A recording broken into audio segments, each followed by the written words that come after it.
ಗುರು ಕೊಟ್ಟಂತ ಇಷ್ಟಲಿಂಗಯ್ಯ ಮಾತ್ರ ನಮ್ಮ ಜೊತೆಗೆ ಬರ್ತದೆ ವಿನ ಬಿಟ್ರೆ ಬೇರೆ ಯಾವುದು ಕೂಡ ಬರೋದಿಲ್ಲ, ಬೇರೆ ಯಾವುದು ಕೂಡ ಬರೋದಿಲ್ಲ. ನೆನಪಿರಲಿ ತಾಯಿ, ಇಂದಿನ ಬಿಜಾಪುರ ಜಿಲ್ಲಾ ಸಿಂದಗಿ ತಾಲೂಕು ಬರ್ತಕ್ಕಂಥ ಗೋಲಗೇರಿ ಗ್ರಾಮ ಆಗಿನ ಸಮಯದೊಳಗೆ 11ನೇ ಶತಮಾನ ಬಸವಾದಿ ಶಿವಶರಣರ ಸಮಕಾಲಕ್ಕೆ ಬಂದ್ವಿ ಅಂತಂದ್ರೆ ಅವಾಗ ಅದಕ್ಕೆ ಏನಂತ ಕರಿತಿದ್ರು ಅಂತಂದ್ರೆ ಡವಳಾರ ಪಟ್ಟಣ ಅಂತ ಕರಿತಿದ್ರು. ಡವಳಾರ ಪಟ್ಟಣ. ಆ ಡವಳಾರ ಪಟ್ಟಣದೊಳಗೆ ಇಬ್ಬರು ಗಂಡ ಹೆಂಡತಿ. ಗಂಡ ಬಲುಗ ಮಡದಿ ದುಗ್ಗಳೆ. ಗಂಡ ಬಲುಗ ಮಡದಿ ದುಗ್ಗಳೆ ಇಬ್ಬರು ಕೂಡ ಗಂಡ ಹೆಂಡತಿ ಜೀವನ ಆನಂದವಾಗಿ ನಡೆದದ. ಗಂಡ ಹೆಂಡತಿ ಬದುಕು ಸುಂದರವಾಗಿ ನಡೆದದ. ಗಂಡ ಹೆಂಡತಿ ಆನಂದವಾಗಿ ಎಲ್ಲರೂ ಕೂಡ ಬೇಕಾಗ ಬದುಕು ಮಾಡ್ಕೊಂಡು ಹೋಗ್ತಾ ಇರುವಂಥ ಸಂದರ್ಭ.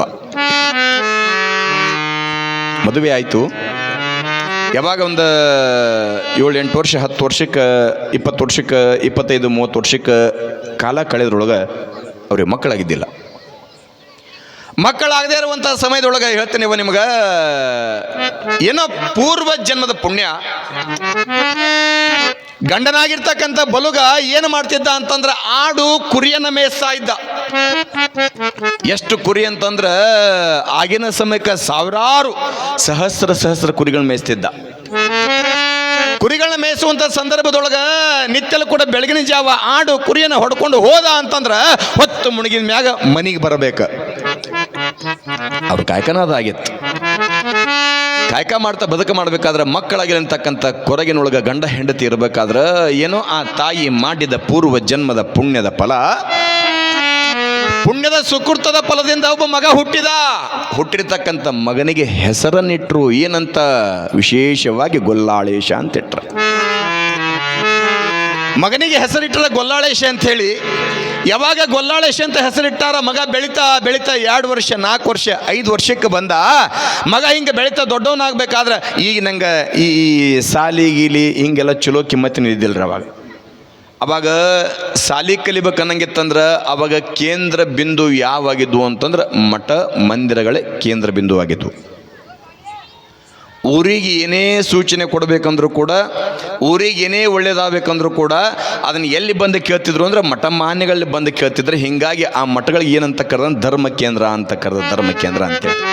ಹಂಗೆ ಕೊಟ್ಟಂಥ ಸಂಸ್ಕಾರ ಮಗನಿಗೆ ಯಾವಾಗ ಹೆಸರಿಟ್ಟಾರ, ಮಗ ನಿತ್ಯಲು ಕೂಡ ಬೆಳೀತಾ ಕಾಲವನ್ನು ಕಳಿಬೇಕಾದ್ರೆ ಮನೆಯೊಳಗೆ ತಂದೆ ತಾಯಿ ಅಂದರು ಮೊದಲ ಕುರುಬರು ಮನಿತಾನ ಧರ್ಮ ಕೇಂದ್ರ ಅಂತ ತಿಳ್ಕೊಂಡು ಮಠಮಾನಿಗಳನ್ನ ಇದ್ವಲ್ಲ ಶೀದಾಲಿ ಹೋಗ್ತಿದ್ರು. ಹೀಗಿರ್ಬೇಕಾದ್ರೆ ಏನಾಯ್ತು ಅಂತಂದ್ರೆ ತಂದೆ ಕಾಯಕ ಮಗ ಮಾಡ್ಬೇಕಂತ ವಿಚಾರ ಮಾಡಿದ. ತಂದೆ ಮಾಡುವಂಥ ಕಾಯಕ ಏನು ಅಂತಂದ್ರೆ ಆಡು ಕುರಿಯನ್ನು ಮೇಯಿಸುವಂಥ ತಂದೆ ತಾಯಿ ಕಾಯಕ ಮಾಡ್ಬೇಕಂತ ತಿಳ್ಕೊಂಡು ತಿಳುವಳಿಕೆ ಬಂದಿರತಕ್ಕಂಥ ಮಗ ತಂದೆಗೆ ಏನಂತ, ಯಪ್ಪ ಸಾಕು ಬಿಟ್ಟುಬಿಡು, ನಿನಗೆ ವಯಸ್ಸಾಗ್ಯದ, ನಿನ್ನ ಕಾಯಕವನ್ನು ನಾನು ಮಾಡ್ತೀನಿಪ್ಪ, ಸಾಕು ಬಿಡು ಅಂತ ತಿಳ್ಕೊಂಡು ಗೊಲ್ಲಾಳಪ್ಪ ಅಂದಾಗ ತಂದೆ ಅಂದ, ಯಪ್ಪ ನೀ ಇನ್ನೂ ಸಣ್ಣಾವಧಿಯ, ನಿನಗೆ ತಿಳುವಳಿಕೆ ಇನ್ನೂ ಬಂದಿಲ್ಲ, ನಾ ಕಾಯಕ ಮಾಡ್ತೀನಿಪ್ಪ, ನೀ ಸಾಕು ಬಿಡು ಅಂತ ಹೇಳಿದಾಗ ತಂದೆ ಮಾತು ಕೇಳಾರ್ದ ಗೊಲ್ಲಾಳಪ್ಪ ಅಂದ, ಇಲ್ಲಪ್ಪ ಇಷ್ಟು ವರ್ಷಗಳ ಕಾಲ ನೀನು ಸೇವಾ ನೀ ಮಾಡಿಯ, ನಿನ್ನ ಕಾಯಕನ ಮಾಡ್ತೀನಿ, ನನಗೆ ಅವಕಾಶವನ್ನು ಮಾಡಿಕೊಡು ಅಂತ ತಿಳ್ಕೊಂಡು ಗೊಲ್ಲಾಳಪ್ಪ ಕೇಳಿದಾಗ ತಂದೆ ತನ್ನ ಗೆಳೆಯರ ಜೊತೆಗೆ ಆತ ಎಷ್ಟು ಆಡು ಕುರಿಯನ್ನು ಮೇಯಿಸ್ತಿದ್ದ ಮೇಯ್ಸಕ್ಕೆ ಕಳಿಸಿದ್ರು. ನಿತ್ಯಲೂ ಕೂಡ ಗೊಲ್ಲಾಳಪ್ಪ ಕುರಿಯನ್ನು ಮೇಯಿಸ್ಬೇಕಾಗ್ತಾ ಲಕ್ಷ ಕೊಟ್ಟು ಕೇಳ್ರಿ. ಹಾಲ ಮತದೊಳಗೆ ಆಗಿ ಹೋಗಿರ್ತಕ್ಕಂಥ ಮಹಾನ್ ಚೇತನ ಅದು. ಯಾವಾಗ ಗೊಲ್ಲಾಳಪ್ಪ ಕುರಿಯನ್ನು ಮೇಯಿಸ್ಬೇಕಂತ ತಿಳ್ಕೊಂಡು ಹೊಂಟಾನ, ನಿತ್ಯಲೂ ಕೂಡ ಬೆಳಗಿನ ಜಾವ ತಂದೆ ಕಾಯಕ ಮಾಡಕತ್ತ ಹೋಗ್ಬೇಕಾದ್ರೆ ಇಷ್ಟು ಖುಷಿ ಅನ್ಸಕತ್ತು. ಭಾಳ ಆಶ್ಚರ್ಯ ಏನು ಅಂತಂದ್ರೆ ಅದೇ ಗೋಲ್ಗಿರಿ ಪಕ್ಕದೊಳಗೆ ಡಂಬಳ ಹಳ್ಳ ಅಂತ ಬರ್ತದ, ಈಗೂ ಕೂಡ ಐತಿ, ಹೋಗಿ ನೋಡ್ಬೋದು ನೀವು. ಈ ಸದ್ಯಕ್ಕೆ ಆತನ ಗದ್ದಗಿರೋದ ಅದ ಡಂಬಳ ಹಳ್ಳದೊಳಗೆ. ಅಂದ್ರೆ ಆಗಿನ ಸಮಯದೊಳಗಿರ್ತಕ್ಕಂಥ ಡವಳಾರ ಪಟ್ಟಣ ಡಂಬಳ ಹಳ್ಳಕ್ಕೆ 4 ಕಿಲೋಮೀಟರ್ ದೂರ ಐತಿ. ಅಂದ್ರೆ ಕುರಿ ಮೇಸಕ್ಕೆ ಬರುವಂಥ ಜಾಗ ಅದು ಡಂಬಳ ಹಳ್ಳ. ಯಾವಾಗ ಬಂದಂಥ ಸಮಯದೊಳಗೆ ನಿತ್ಯಲೂ ಕೂಡ ಬೆಳಗಿನ ಜಾವ ಬಂದು ಕುರಿ ಮೇಯಿಸ್ಕೊಂಡು ಸಾಯಂಕಾಲ ಹೋಗ್ಬೇಕಾದ್ರೆ ಯಥಾ ಪ್ರಕಾರವಾಗಿ ಆಡು ಕುರಿಯನ್ನು ಮೇಯಿಸುವಂಥ ಗೊಲ್ಲಾಳೇಶ ಆಶ್ಚರ್ಯ ಏನಾಯ್ತು ಅಂತಂದ್ರೆ, ನೆನಪಿರ್ಲಿ ತಾಯಿ, ಶಿವಯೋಗಿ ಸಿದ್ಧರಾಮನಿಗೆ ದರ್ಶನ ಕೊಟ್ಟಂತ ಶ್ರೀಶೈಲ ಮಲ್ಲಯ್ಯ, ಹೇಮರೆಡ್ಡಿ ಮಲ್ಲಮ್ಮ ತಾಯಿ ಗುಡಿಸಲದೊಳಗೆ ಬಂದು ಪ್ರೀತಿಯಿಂದ ನೀಡಿರ್ತಕ್ಕಂಥ ಅಂಬಲಿಯನ್ನು ಸ್ವೀಕಾರ ಮಾಡಿರ್ತಕ್ಕಂಥ ಶ್ರೀಶೈಲ ಮಲ್ಲಯ್ಯ. ಭಾಳ ಮಂದಿ ಕಂಬಿ ಯಾತ್ರೆ ಹೋಗ್ತೀರಿ, ಮನೆ ಜಾತ್ರೆ ಆತ, ಕಂಬಿ ಯಾತ್ರೆ ಭಾಳ ಮಂದಿ ಹೋಗ್ಯಾರಿ. ಹೋಗ್ಬೇಕಾದ್ರೆ ನೀವೆಲ್ಲರೂ ಕೂಡ ಅನ್ಕೊಂತ ಹೋಗ್ತೀರಿ ಏನಂತ, ಶ್ರೀಗಿರಿ ಮಲ್ಲಯ್ಯ ಯುಗೆ ಮಹಾಂತ ಮಲ್ಲಯ್ಯ ಯುಗೆ. ಹಿಂಗೆ ಅನ್ಕೋಂತ ಒಂದು 100-120 ಮಂದಿ ಒಂದು ತಂಡ ಮಲ್ಲಯ್ಯನ ಯಾತ್ರೆ ಹೊಂಟಾರ. ಮಲ್ಲಯ್ಯನ ಯಾತ್ರೆ ಮಲ್ಲಯ್ಯನ ಯಾತ್ರೆ ಹೋಗ್ಬೇಕಾದ್ರೆ ಗೊಲ್ಲಾಳಪ್ಪನ ಮುಂದೆ ಹೋಗ್ಬೇಕಾದ್ರೆ ಗೊಲ್ಲಾಳಪ್ಪ ಸಹಸ್ರ ಕುರಿಗಳ ಮೇಸಕತ್ತಾನ. ವಿಶೇಷವಾಗಿರ್ತಕ್ಕಂಥ ನುಡಿಯನ್ನು ಕೇಳಿದವನ ಕುರಿ ಮೇಸದ ದಡ್ಡಿಗಳು ಬಿಟ್ಟವನು ಓಡೋಡಿ ಬಂದ. ಅಲ್ಲಿ ಬರುವಂಥ ಕಾವಿ ಧರಿಸಿರ್ತಕ್ಕಂಥ ವ್ಯಕ್ತಿಗಳನ್ನ ನೋಡಿಕೆ ಏನಂತ, ಯಪ್ಪ ನೀವು ಕಾವಿ ಧರಿಸ್ಕೊಂಡ್ರಿ, ನೀವು ಎಲ್ಲಿ ಹೊಂಟ್ರಿ ಅಂತ ಕೇಳಿದ. ಅವರಂದ್ರು, ನೀ ಯಾರು ಅಂತ ಕೇಳಿದ್ರು. ನೀ ಯಾರು ಅಂದ್ಕೊಳ್ಳಿಯಪ್ಪ, ನನ್ನ ಹೆಸರು ಗೊಲ್ಲಾಳ ಅಂಥೇಳಿ. ಇವೇನು ಕುರಿ ಅದಾವಲ್ಲಪ್ಪ, ಈ ಆಡು ಕುರಿ ಎಲ್ಲವೂ ಕೂಡ ನನವದವಪ್ಪ, ನಾನು ಕುರುಬದಿನ ಅಂದಾಗ ಅವ ಅಂದ, ನಾವ್ಯಾರಂತ ನಿನಗೇನು ಗೊತ್ತಾಗ್ತು, ಕುರಿ ಮೇಸ್ ಹೋಗಂದ್ರ ಅವರು. ಹೋಗಿ ಕುರಿ ಮೇಸ್ ಹೋಗಂತ ಕೇಳ್ಕೊಂಡಾಗ ಗೊಲ್ಲಾಳಪ್ಪನಿಗೆ ತಡ್ಕೊಳ್ಳೋಕ್ಕಾಗಲಿಲ್ಲ. ದೂರದೊಳಗೆ ಹಿಂದಿನೊಳಗೆ ಒಬ್ಬ ಮಹಾ ಗುರುಗಳಿದ್ರು, ನಂದಯ್ಯ ಸ್ವಾಮಿಗಳು ಅಂಥೇಳಿ. ನಂದಯ್ಯ ಸ್ವಾಮಿಗಳು ನೋಡಿದ, ಕಾವಿ ಬಟ್ಟೆ ತೊಟ್ಟಾರ, ಹಣೆ ತುಂಬ ಭಸ್ಮ ಧರಿಸ್ಯಾರ, ಕೊಳ್ಳಾಗ ವಿಭೂತಿ ರುದ್ರಾಕ್ಷಿ ಧರಿಸ್ಯಾರ, ಕಾವಿ ಕಪ್ಪನಿ ತೊಟ್ಟು ಮಲ್ಲಯ್ಯನ ಧ್ಯಾನ ಮಾಡ್ಕೊತ ಬರಬೇಕಾದ್ರೆ ಗೊಲ್ಲಾಳೇಶ ಹೋಗಿ ಅವ್ರನ್ನ ಕೇಳಿದ, ಯಪ್ಪ ನೀವು ಎಲ್ಲಿಗೆ ಹೊಂಟೀರಿ, ನಿಮ್ಮ ಹೆಸರೇನು? ನಮ್ಮ ಹೆಸರು ನಂದಯ್ಯ ಸ್ವಾಮಿಗಳು ಅಂಥೇಳಿ. ಯಪ್ಪ ಎಲ್ಲಿಗೆ ಹೊಂಟೀರಿ? ಶ್ರೀಶೈಲಕ್ಕೆ ಹೊಂಟಿವೆ. ಸಾಕ್ಷಾತ್ ಪರಮಾತ್ಮ ದೆರೆಗಿಳಿದು ಬಂದಂಥ ನೆಲೆ ಶ್ರೀಶೈಲ ಅಂತ ಕರೀತಾರೆ, ಶ್ರೀಶೈಲಕ್ಕೆ ಹೊಂಟೀವಿ. ಹೌದೇನಪ್ಪ? ಯಪ್ಪ ಆ ನಿಮ್ಮ ಕೊಳ್ಳಾಗ ಗುಂಡಂದು ಐತಿಲ್ಲ ಇಷ್ಟ, ಅದು ಏನ್ರಿ ಅಂತ ಕೇಳಿದವು. ಲಿಂಗ ಅಂದ್ರೆ ಗೊತ್ತಿಲ್ಲ. ಅದು ಏನ್ರಿ ಅಂತ ಕೇಳಿದಾಗ ಗುರುಗಳು ಅಂದರು, ತಮ್ಮ ಇದು ಲಿಂಗಯ್ಯ ಅದ, ಬರೀ ಲಿಂಗಯ್ಯ ಅಲ್ಲ, ಶರೀರಕ್ಕೆ ಮೋಕ್ಷವನ್ನು ಕೊಡುವಂಥ ಲಿಂಗಯ್ಯ ಅದಾನ. ಅಂಗಸತಿ ಲಿಂಗಪತಿ ಅಂದ್ರೆ ನಮಗೆ ಪತಿ ಈತನ ಅದಾನ, ಈ ಶರೀರಕ್ಕೆ ಮೋಕ್ಷ ಕೊಡತ್ತ ಈತನ ಅಂತ ತಿಳ್ಕೊಂಡು ಯಾವಾಗ ನಂದಯ್ಯ ಸ್ವಾಮಿಗಳು ಹೇಳಿದರು, ಗೊಲ್ಲಾಳಪ್ಪನಿಗೆ ಆಶೆ ಹುಟ್ಟಿತ. ಓಹೋ ತಂದೆ ಅಂದವನು ತಂದೆ, ತಾ ಅಂದವಳು ತಾಯಿ. ತಂದೆ ಅಂದವನು ತಂದೆ, ತಾ ಅಂದವಳು ತಾಯಿ. ಇಬ್ಬರ ಮಿಲನದಿಂದ ಮ್ಯಾಲಿದ್ದ ಕೆಳಗೆ ಕರ್ಕೊಂಡು ಬಂದವರು ತಂದೆ ತಾಯಿ ಆದ್ರೆ, ಕೆಳಗಿದ್ದವನ ಮ್ಯಾಲ ಕರ್ಕೊಂಡು ಹೋಗವ ಸದ್ಗುರುನಾಥ ಅಂತ ಕರೀತಾರೆ, ಗುರುನಾಥ ಕೊಟ್ಟಂತ ಲಿಂಗಯ್ಯ ಅಂತ ಕರೀತಾರೆ. ಅಂದ ಬಳಿಕ ಹಾಗಾದ್ರೆ ನನಗಿದು ಬೇಕಂದವನ ಕೇಳ್ತಾನೆ ಗೊಲ್ಲಾಳೇಶ, ಯಪ್ಪ ನನಗೂ ಏನು ಮೋಕ್ಷ ಕೊಡೋದು ಅಂತ ತಿಳ್ಕೊಂಡು ಹೇಳಿರಲ್ಲ, ಅದನ್ನ ನನಗೂ ತಂದು ಕೊಡ್ರಿ ಅಂತ ತಿಳ್ಕೊಂಡು ಹೇಳಿದಾಗ ಗುರುಗಳು ಅಂದರು, ತಮ್ಮ ಹಂಗ ತರಕ್ಕೆ ಬರಂಗಿಲ್ಲ, ರೊಕ್ಕ ಆಗುತ್ತ ಅಂದ್ರು. ರೊಕ್ಕ ಆಗುತ್ತ, ಆಯ್ತಪ್ಪ ತೊಂಬರ್ತೇನೆ ಅಂತ ತಿಳ್ಕೊಂಡು ಏನೋ ಕುರಿ ದಡ್ಡಿತ್ತಲ್ಲ, ಕುರಿ ದಡ್ಡ್ಯಾಗ ಹೊನ್ನ ಮುಚ್ಚಿಟ್ಟಿದ್ದ. ಗೊಲ್ಲಾಳೇಶ ಕುರಿದಡ್ಡಿ ಒಳಗೆ ಹೊನ್ನೆ ಮುಚ್ಚಿಟ್ಟನ. ಸೀದಾ ಹೊನ್ನ ತಗೊಂಡು ಬಂದು ಗುರುಗಳ ಕೈಯ ಕೊಟ್ಟು ಹೇಳ್ತಾನೆ, ಯಪ್ಪ ಈ ಹೊನ್ನನ್ನು ಒಯ್ರಿ, ಇದ್ರೊಳಗೆ ಸ್ವಲ್ಪ ನಿಮ್ಮ ಉಪಹಾರಕ್ಕೆ ಪ್ರಸಾದಕ್ಕೆ ಉಪಯೋಗ ಮಾಡಿಕೊಡ್ರಿ, ಸ್ವಲ್ಪ ಮಲ್ಲಯ್ಯನ ಹುಂಡಿಗೆ ಹಾಕ್ರಿ, ಆದ್ರೆ ಒಂದು ಮಾತು ನೆನಪಿರಲಿ, ಮೋಕ್ಷವನ್ನು ಕೊಡೋದಂತ ಏನು ಹೇಳಿರಲ್ಲ, ಇದನ್ನು ನನಗೆ ತಂದು ಕೊಡ್ರಿ ಅಂದ. ತಗೊಂಡ್ರು. ಹೋಗೋ ಮುಂದೆ ಕೇಳ್ತಾನೆ ಗೊಲ್ಲಾಳೇಶ, ಯಪ್ಪ ನೀವು ಹೊಳ್ಳಿ ಬರೋದು ಯಾವಾಗ? ತಮ್ಮ ದವನದ ಹುಣ್ಣಿಗೆ ಜಾತ್ರೆ ಆಗುತ್ತೆ, ದವನದ ಹುಣ್ಣಿಮೆ ಆದ್ಮೇಲೆ ನಾವು ಬರ್ತೀವಿ. ಹೋಗಕ್ಕೆ ಒಂದು 15 ದಿವಸ, ಬರಕ್ಕೆ ಒಂದು 15 ದಿವಸ, ಒಟ್ಟು ಒಂದು ತಿಂಗಳಲ್ಲಿ ಯಾಕೆ.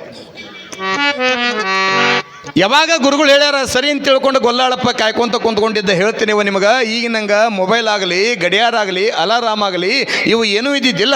ಅವಾಗಿನ ಮಂದಿ ಹೊತ್ತು ಹೆಂಗೆ ಗೊತ್ತು ಹಿಡಿತಿದ್ರು ಅಂತಂದ್ರೆ, ಹೊಲಕ್ಕೆ ಹೋಗ್ಯಾರಂದ್ರೆ ಗಿಡದ ನೆರಳು ನೋಡಿ ಗೊತ್ತು ಹಿಡಿತಿದ್ರು, ಗಿಡದ ನೆರಳು ನೋಡಿ. ಗೊಲ್ಲಾಳಪ್ಪ ಕುರಿ ಮೇಸಕ್ಕೆ ಬರಕತ್ತ.